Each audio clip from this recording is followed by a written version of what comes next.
je disais, nous nous arrêtons seulement dans mon peuple périt par manque de connaissances. Or, si nous continuons les textes de Osée 14, nous verrons que Dieu dit, parce que tu as rejeté la connaissance, je te rejette aussi. Jésus-Christ n'était pas venu juste pour nous, juste pour mourir à la croix, mais il était venu pour nous apporter la connaissance.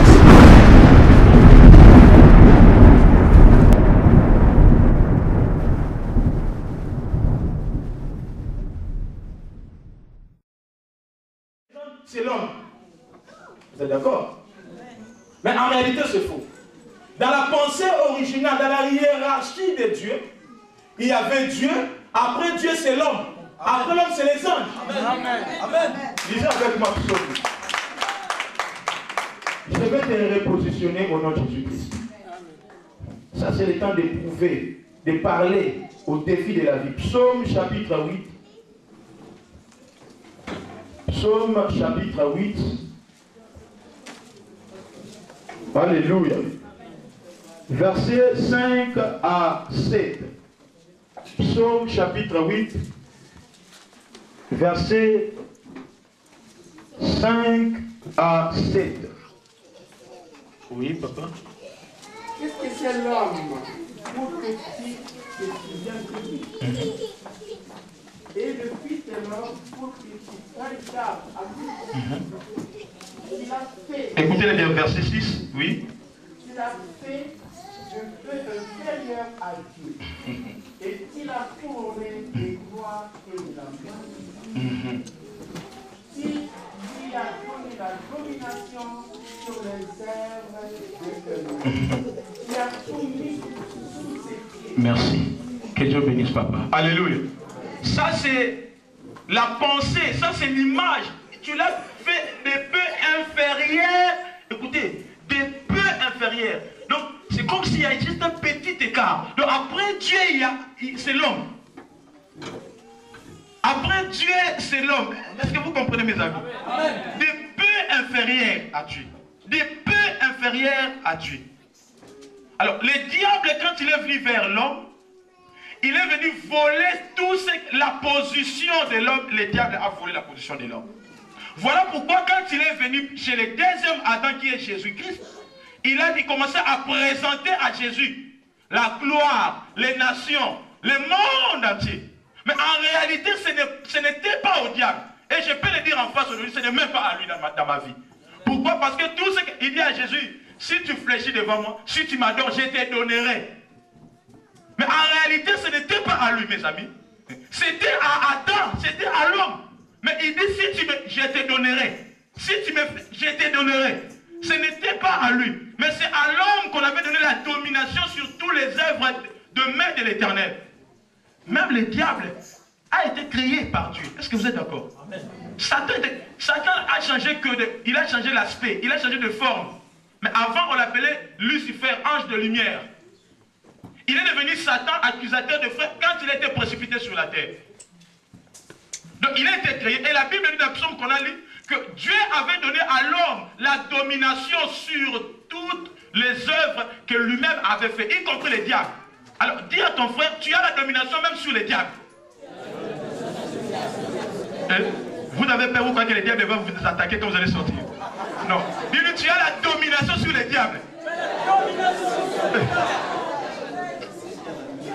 Peut-être tu as peur. Et si j'ai dit, peut-être dans la maison, les diables viennent frapper sur ma porte. Alléluia. Tu as la domination. Vous savez, elle me dit que c'est lui qui parle en haussant les tons. Il humilie. Quand tu parles en haussant les tons, tout le monde est calme. Et quand tu parles à voix basse, peut-être tout le monde peut te résister. Donc, il faut parler. Amen. Ici, on doit parler. Alléluia. Amen. Je disais qu'il a donné la domination et le diable est venu. Il a rendu l'homme captif de toute forme d'influence. Depuis le jour où l'homme a succombé, il a donné au diable tout le pouvoir, toute la gloire, tout l'honneur. C'est que tout ce que l'homme avait, cela a été passé vers le diable. Mais j'aimerais vous dire une chose, le diable, quand il était descendu sur la terre, il est descendu avec rien du tout. Rien du tout. Absolument rien. Rien du tout. Tout ce que le diable est descendu juste avec la haine, la colère, la vengeance, tout ce que vous pouvez connaître, les souffrances, pour nuire à l'église. Voilà pourquoi j'aimerais vous dire une chose. Ton ennemi, ce n'est pas celui qui est à ta gauche ou à ta droite. Ton ennemi, c'est le diable. Alors dis à ton frère, moi je t'ai rien fait. Ton ennemi, c'est le diable. La Bible dit que dans Genèse chapitre 3, verset 15, que Dieu a dit que la postérité de la femme va écraser la tête du serpent et le serpent va mordre son talon. Donc, les chrétiens doivent comprendre que la grande bataille que nous sommes en train de nous engager dans notre vie quotidienne, c'est contre le diable et ses agents dans le monde physique comme dans le monde spirituel. Voilà pourquoi Paul a dit, non, nous ne combattons pas contre la chair et le sang, mais contre les esprits, contre les autorités. Écoutez-moi, je vous dis la vérité, nous ne prêchons pas l'évangile qui est limité, dans une évangile local. Notre évangile va même entrer dans les autorités de ce pays. Parce que la Bible dit que nous sommes contre les autorités, les esprits qui agissent dans ces autorités. Amen. Comment pouvez-vous comprendre que quelqu'un qui est créé, qui a le sang, qui a la chair, il trouve ça normal de refouler les gens, même des gens qui ont des enfants ici, qui ont fait leur vie, il commence à les refouler. Non, ça ce n'est pas celui qui est créé à l'image de Dieu ne peut pas avoir un tel cœur. Il y a un esprit qui agit dans cette personne. Mais les chrétiens ne peuvent pas vivre au dépend de la réalité sociale de ce pays, de peur d'être sous la domination de ces autorités. Mais les chrétiens maintenant doivent vivre dans la mentalité de ceux qui sont dans le monde spirituel pour dominer les esprits qui sont dans les autorités. Et si tu comprends ces choses, tu ne peux pas aller à la préfecture, bon, parce que pour avoir des papiers, il faut aller faire des thèses, alors il faut vraiment qu'on te voit, tu es malheureux, moi d'ailleurs, tu te lèves tu parles sous la plateforme de ce que Christ a fait de toi. C'est ça que j'ai dit, la démonstration, je démontre ce que je suis. Et je crois ce que moi je suis, je sais ce que Christ a fait de moi. Amen. Les apôtres ont dit dans Actes chapitre 4, verset 19 à 20, ils ont dit, jugez vous-même, devons-nous obéir à Dieu ou aux hommes? Et il dit, nous ne pouvons ne pas parler de ce que nous avons vu et entendu. Donc, jusqu'à ce que tu vois quelque chose dans cette parole, jusqu'à ce que tu vois ce que Christ a fait de toi, et que tu entends une parole qui peut te bouillonner, tu ne peux pas réagir. Nous ne pouvons ne pas parler de ce que nous avons vu et entendu. Qu'est-ce que nous avons vu? Nous avons vu Jésus à la montagne être transfiguré. Nous avons vu qu'il poser les mains malades, les malades étaient guéris. Amen. Nous avons entendu qu'il a parlé, il disait à Lazare, sors, Lazare est sorti. Amen. Nous ne pouvons ne pas parler de ces choses que nous avons vues. Donc aujourd'hui, je suis ici pour t'ouvrir les yeux spirituels. Je ne suis pas sorcier, mais tu t'ouvres les yeux spirituels. Dans la parole, pour que tu comprennes. Amen. Tu dois dire aujourd'hui non avec cette position de vie. Dites-moi dans votre Bible. Là où vous avez vu Jésus aller de porte à porte pour mendier, donnez-moi l'argent, je souffre, je n'ai pas de papiers, je n'ai pas d'enfants, je souffre. Ah, il n'y a aucune image que nous pouvons voir de ce Jésus dans la Bible. Non. Soutenu par des femmes de distinction, il avait l'argent. Il s'habillait très bien. Amen. S'il a besoin de bateau, il sait que Pierre est là. Il fait ses déplacements comme lui. Amen. Si Pierre ne veut pas avec sa barque, il marche sur les eaux. Amen.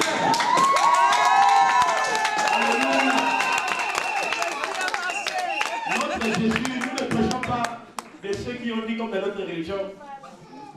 Bouddha dit à ses disciples, moi, je sais que je vais mourir, mais là où je vais, je ne sais pas. Alléluia.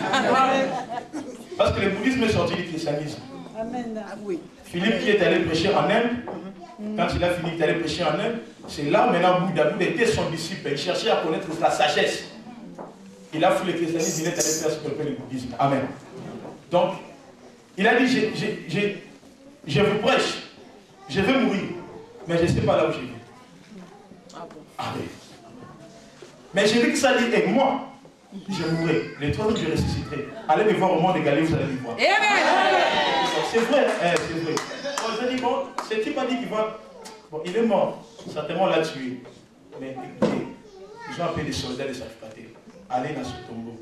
Peut-être les disciples viendront voler son corps. Nous vous payons. Allez. Dieu dit que vous avez bien fait. Mettez même 50 soldats, comme ça sera bien. Alléluia. Écoutez-moi, je disais ici, tout ce que tu es en train de vivre dans ta vie, ce sont que des défis. Ce n'est pas la vérité. Ce ne sont que des défis. Et tout défi peut être relevé avec le Seigneur Jésus. Amen. Tout défi de la vie. Dis à ton frère avec colère, dis, n'importe quel défi de ta vie peut être relevé en Jésus.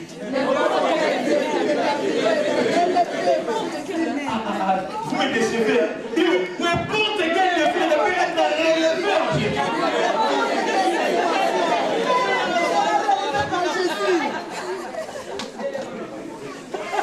Troisième jour, il est ressuscité. Les gens qui étaient là, ils ont, sans la main, il n'y a aucun secours. Il n'y a pas une main qui est venue ôter la pierre. Ils étaient là, ils ont vu. Ils disent, ah non, ce type, vraiment, c'est un tellement, il était là. Vous savez, quand on dit garde les secrets, c'est dévoiler le secret. Elle dit, ok. Et même quand on avait dit, il ne faut pas annoncer, de prendre la nouvelle. Ils sont allés, madame, chacun dans sa maison, madame, ce type-là avait dit que c'était. Moi, j'étais là, je me madame sort. Maman, ressuscité. La nouvelle, ce n'est pas de toute la vie. Pour vous dire ceci, notre Seigneur Jésus n'est pas n'importe qui. Amen. Donc ne prends pas les choses de Dieu à la légère. Oh bon, je viendrai demain. On doit t'appeler pour venir à l'église. Tu n'as rien compris. Pour les offrandes, on dit qu'il y a des pièces. Tu n'as rien compris. Notre Seigneur n'est pas n'importe qui. Il a vaincu les diables, c'est pas de la plaisanterie.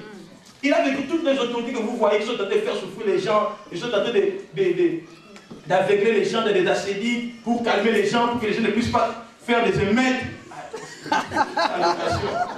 Tout le monde commence à dire, c'est vrai, tout le monde commence à attendre. Moi je suis béni. La foi, commence à mettre la foi dans des salaires, après du monde va me payer. Tout ça, ça c'est l'œuvre du diable pour enlever la foi des enfants de Dieu en Dieu. Parce que nous sommes enfants, je vous dis, c'est pas juste une histoire, c'est un message prophétique pour des chrétiens qui sont ici. Mes amis, comment pouvez-vous expliquer par comment les chrétiens qui sont en Afrique, ils n'ont pas de assédies, ils n'ont pas de allocations, ils payent des dîmes, ils ont des...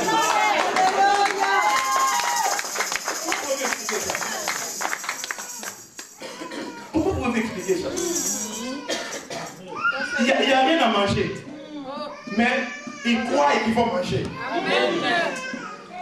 Mais président, moi j'étais au pays, quand il y a la guerre, moi j'étais au pays.